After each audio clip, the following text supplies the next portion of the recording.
સુરત શહેરના સરથાણા વિસ્તારમાં આવેલા એન્થેમ સર્કલ પાસે આજે એક અકસ્માતની ઘટના સર્જાઈ હતી। ભારે ટ્રાફિક જામ વચ્ચે બનેલી આ દુર્ઘટનામાં એક યુવક ગંભીર રીતે ઈજાગ્રસ્ત થયો હતો। આ સમયે ત્યાંથી પસાર થઈ રહેલા રાજ્યના આરોગ્ય મંત્રી પ્રફુલ પાનસેરિયાએ કાફલો રોકાવીને તાત્કાલિક ઈજાગ્રસ્ત યુવકની મદદે દોડી જઈ માનવતાનું ઉત્તમ ઉદાહરણ પૂરું પાડ્યું હતું।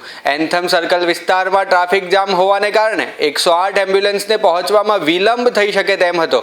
પરિસ્થિતિની ગંભીરતા સમજીને મંત્રી પ્રફુલ પાનસેરિયાએ એક પણ ક્ષણનો સમય ગુમાવ્યા વગર યુવકનો જીવ બચાવવા માટે તજવીજ હાથ ધરી હતી। તેમણે પ્રોટોકોલની પરવા કર્યા વગર પોતાની પાઇલોટિંગ પોલીસ જીપમાં જ ઈજાગ્રસ્ત યુવકને બેસાડીને તાત્કાલિક સારવાર અર્થે હોસ્પિટલ રવાના કર્યો હતો।